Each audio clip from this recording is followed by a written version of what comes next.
विशाखापट्टनम में LG polymers plant से गुरुवार को खतरनाक केमिकल गैस लीक हो गई।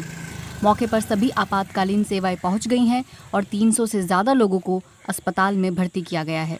पुलिस का कहना है कि आसपास के इलाकों से सैकड़ों लोगों को सुरक्षित स्थानों पर पहुंचाया गया है। जब गुरुवार की सुबह प्लांट से स्टाइरिन गैस लीक हुई तब आसपास के गांव के लोग सो रहे थे।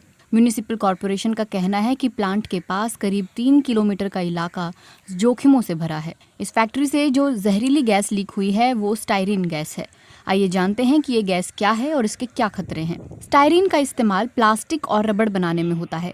इन प्लास्टिक या रबड़ का इस्तेमाल खाने पीने की चीज़ें रखने वाले कंटेनरों, packaging, synthetic marble, flooring, disposable tableware और मोल्डेड फर्नीचर बनाने में होता है। ये रंगहीन या हल्का पीला ज्वलनशील लिक्विड होता है।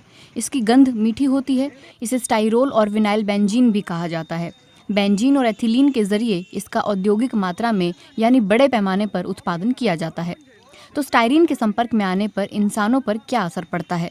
स्टाइरिन की भाप अगर हवा में मिल जाए तो ये नाक और गले में जलन पैदा करती है। इससे खांसी और गले में तकलीफ होती है और साथ ही फेफड़ों में पानी भरने लगता है। अगर स्टाइरिन ज़्यादा मात्रा में सांस के जरिए शरीर में पहुंचती है तो ये स्टाइरिन बीमारी पैदा कर सकती है। इसमें सिर दर्द, जी मिचलाना, थकान, सिर चकराना, कन्फ्यूजन और पेट की गड़बड़ी होने जैसी दिक्कतें होने लगती हैं। इसे सेंट्रल नर्वस सिस्टम डिप्रेशन कहा जाता है। कुछ मामलों में स्टाइरिन के संपर्क में आने से दिल की धड़कन असामान्य होती है और कोमा जैसी स्थितियां तक बन सकती हैं। स्टाइरिन त्वचा के जरिए भी शरीर में दाखिल हो सकती है। अगर त्वचा के जरिए शरीर में इसकी बड़ी मात्रा पहुंच जाए तो सांस लेने के जरिए पैदा होने वाले सेंट्रल नर्वस सिस्टम डिप्रेशन जैसे हालात पैदा हो सकते हैं। अगर स्टाइरिन पेट में पहुंच जाए तो भी इसी तरह के असर दिखाई देते हैं। एपिडेमिक साइंस में कई अध्ययनों से ये पता चला है कि स्टाइरिन के संपर्क में आने से ल्यूकेमिया और लिम्फोमा का भी जोखिम बढ़ सकता है। हालांकि इस चीज़ को अभी पुख्ता तौर पर साबित नहीं किया जा सका है।